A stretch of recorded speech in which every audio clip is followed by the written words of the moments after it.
Just posted a video talking about like the cost of living and just how hard it is at the moment with how expensive everything is, and I feel like a lot of the comments just completely missed the point of the video. Like, there were so many comments being like, have you thought about cutting down your outgoings? And like, it really just completely misses what I was trying to get at, because when you say to people, oh, have you thought about dropping your outgoings, it's like, of course. Like, for me personally anyway, of course I've thought about that. Of course I've cut down on certain things so that I can save. But when you have that approach to like finances and money and stuff, you completely disregard the fact like wages are where they are, and the cost of living, the cost of housing has gone up exponentially. Yeah, like the cost of housing and stuff, I think it's like 7 times more than what it was 30-40 years ago, and the wages have pretty much stayed the same. That was the point I was getting at. And I also think that when people say, oh, like, just reduce your outgoings, there's only so much you can reduce your outgoings, and there's only so much you can increase your income depending on your career and your qualifications and everything like that. Saying to people, just reduce your outgoings, it gets to a point when you've reduced and reduced and reduced, to the point if you were to cut everything out, you would literally be just existing and surviving. Like, you wouldn't be having a life. If you told me to cut out things like my gym membership or paying for my dog, like, I just wouldn't have a life. What would I do? I would work my 9 to 5, come home, sit in the house and repeat and repeat and repeat till I die. Like, that rhetoric is really rubbish.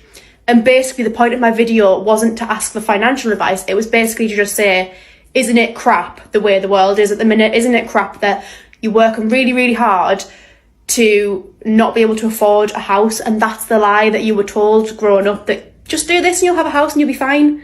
And actually, that's just not the case now. That was the point of the video. So yeah, I didn't mean it to come across as like, give me free financial advice. It was more just to be like, it's a bit of crap, isn't it? And a lot of people in the comments were also agreeing and feeling this way about money, and that is something I just wanted to open the conversation about and say, like, it's hard. Yeah, so yeah, I hope that clears things up with that video, because God, the comments, the hate. I was like, sorry about this. I was only putting out a little sweet little thought into the world, but yeah, people can be mean on the internet. Who knew? Some people live paycheck to paycheck, and this is another reason why people can't save as much as they want. Because when you live paycheck to paycheck and you're not budgeting, you're not actually managing your finances correctly, like, there's no room for you to actually have a savings where you can, let's say, get a mortgage or, you know, save for, I don't know, some investments that you want to make. But it comes down to lifestyle inflation. So I'm going to give you a little scope for you to understand this year. Just imagine this in your head. So you've got an individual and that person's bringing in, let's say they're bringing in £3,000 a month, yeah? Now, that person's been given a pay rise. That person now makes £3,500 a month. Now, what the average individual will do is they will fall into something called lifestyle inflation. So that means because they're getting that additional £500 a month, which is an extra £6,000 per annum, they will say, this additional money that I have, I am going to increase my lifestyle in line with that. So they will get a better car, or they will, you know, spend more money on holidays or something like that. But all it's doing is eating away at their money every single time. Now, what happens is inflation still plays its role within that situation. So let's say that individual now has, you know, they're making that £3,500, and time goes on and incrementally their salary's not really going up, yeah? Because that happens sometimes. When you've gone now and spent that money on that finance, instead of you telling yourself, let me continue to keep living in the same lifestyle or the same way that I was living before when I had £3,000, and just put that additional money that I have away for something else, you know, have it into an emergency fund pot, or put it into an ISA account, or put it into a savings account, or put it into a high interest bearing account where you can actually earn money on it. They want to keep up with the Joneses, and this is where the problem happens. A lot of people, their issue is not how much money they make, it's what they do with the money when they get the money. It's not having the ability to save that money, it's not having the ability to keep that money. And we're just coming into a time now where, you know, everything is going up so significantly, and, you know, lifestyle inflation is not what you want to be doing in this current climate. You want to be cutting back, but you want to be earning more. So you want to tell yourself, let me reduce my expenses as much as possible. Let me park this money away into this. Transportation crisis, oh guys, we are still complaining about food, that nothing is cheap again in the shops. Now it's transportation. What is UK turning into, guys? You people that are driving, you guys are lucky, oh. We that cannot drive and we are too lazy to learn. Hey, we're stuck. Anywhere that is not close to my house, that is not close to me traveling by bus, I'm not going. Underground. Before you guys will see me, it will take a long time. So I won't be alone in this, but does anybody just find themselves scared when they go grocery shopping these days? Just the fear that it's just becoming unaffordable. Every time you go, the prices have gone up and up and up, and no matter how much you plan and you buy what you need, none of the extras, none of the treats, the fancy things, the branded things, your shopping bill just seems to be significantly more than it was last year, when last year you were buying the treats and some branded things, and maybe you didn't plan quite as well as you should have. We have 13 children, which is completely our choice. So clearly our food budget is more, and we need a significant amount of food more than the regular family. My husband's salary hasn't gone up this year so far. We're still waiting to find out what pay rise the armed forces get. I'm guessing it's going to be nowhere near what it actually should be and what the military deserve. The fact that they haven't even been bothered to figure that out yet says a lot. As our family receives no child benefit, we receive no tax credits. My husband is a high rate taxpayer, so whilst his salary starts off at what seems a really good amount of money, by the time it is taxed and national insurance to then be divided by 15 of us, needs careful thought and consideration on how we spend our money. But with everything going up, and his salary not, food shopping is something that I absolutely dread.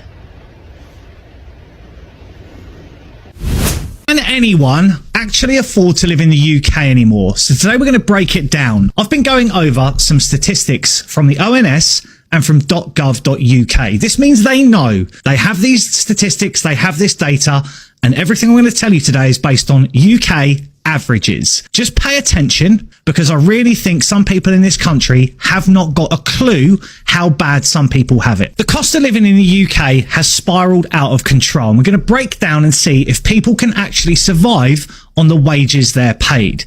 So how much does the average person earn? Well, the UK's average national salary is £37,430 a year. After tax and national insurance, that gives you about £2,400 a month to live on. Sounds all right, yeah? Well, let's see where that money actually goes. By ONS and .gov UK statistics, monthly bills for an average household rent or mortgage are £1,341 for renters outside London, way more expensive inside London, and a mortgage at £1,056 for a typical home loan. Council tax £180 going up. Electricity and gas £117 going up. Water bills £44 going up. Groceries £310, and that's before you even add a bottle of wine. Fuel £79, probably going up. Clothing, soap, toothpaste, etc., £77. So what's left? If you rent, you are left with £252 a month at the end of the month. If you own a home, you have £537 left. And that's all before you even think about insurance, phone bills, internet, childcare, savings, emergencies, or any modicum of a social life. And this is for someone on an average salary. What about those on minimum wage, which has recently gone up to £12.12, or is going to go up in April to £12.12. That means a full-time worker, 40 hours a week, will earn £25,400 a year. After tax, they will take home £1,700 a month. But the average monthly bills for a renter are £2,148. That means they're £448 short every single month just to survive. And I'll reiterate, that does not count insurance, phone bills, internet, childcare, savings, emergencies, or any modicum of a social life. So what salary do you actually need to break even? To cover all essential bills without any spare cash, i.e. zero disposable income, a renter needs to earn £36,823 a year, a homeowner £31,937 a year. So if you're on minimum wage, you are miles off from being able to survive without taking on debt, getting benefits or cutting essentials. The conclusion? How are people supposed to live? The numbers do not lie, and they are government published statistics. Even those earning the average salary are just scraping by. And if you're on minimum wage, you're in a financial hole before you even start. So the big question is this: how are people meant to live in the UK if wages aren't keeping up with the cost of living? Because right now, via government statistics, they don't add up. But I suppose Rachel Reeves has had her non-existent or working calculator out again, hasn't she? A YouGov survey that was done last year suggested that 45% of the UK earns less than £30,000 a year, which means that at least 45% of the nation, on average, at the end of the month, cannot afford to pay their bills. That's shocking. Bro, prices in the UK are getting terrible. Like, this is what £7 gets you in the UK. Bottle of water, pasty, and a sandwich. That's it. Dog shit. £7 for 3 things like that. Tiny things as well, bear in mind. Like, I eat a lot as a bloke, but £7 a pop for a drink and 2 things to eat. It's ridiculous. It's going up and up and up, and I don't see how people can cope with it. This is absolutely criminal. I've come to the local flipping PFC to get myself a chicken burger, fries, and some wings. Bruv, chicken burger meal for £10.50. Are you taking a piss? £10.50 for the chicken burger meal. I used to get 8 wings for £1. 8 wings for £1. Now, I get it, inflation and that, but no, this is a piss take. It's not exactly like the cost of living in the UK is low. What's going on here? This is abysmal. What a mockery.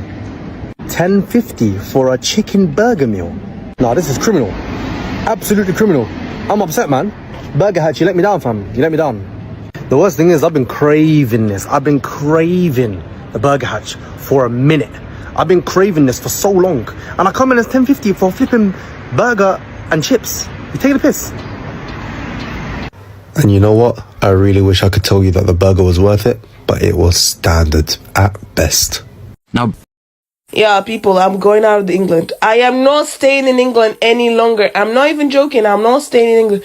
Tell me why I worked my butt off for a month to make £3,000 and 200 something to come out with 3,080 something to come out with £2,079.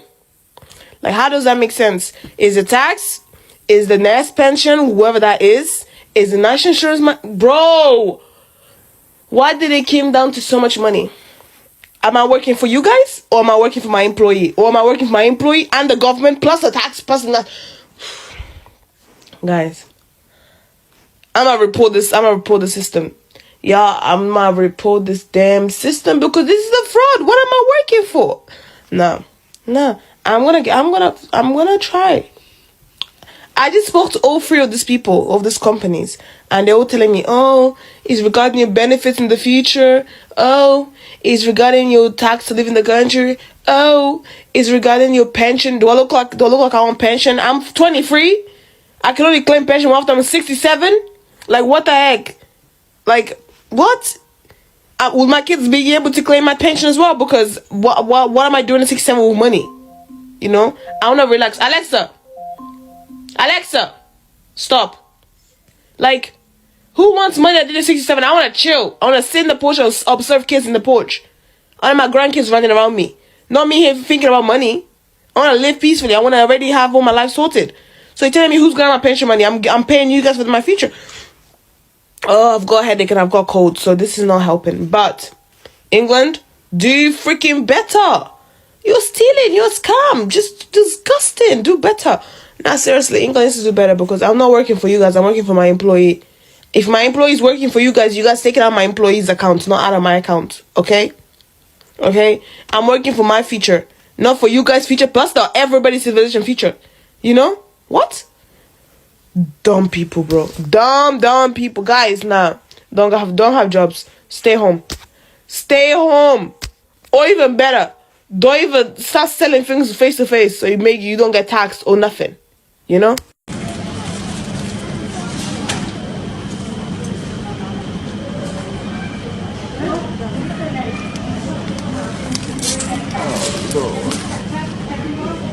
Everyone stand back. Yeah. Oh my god. They don't. By the time they come out halfway to that door, they're going to pound. And it's going to go straight back in. Lock. Yeah.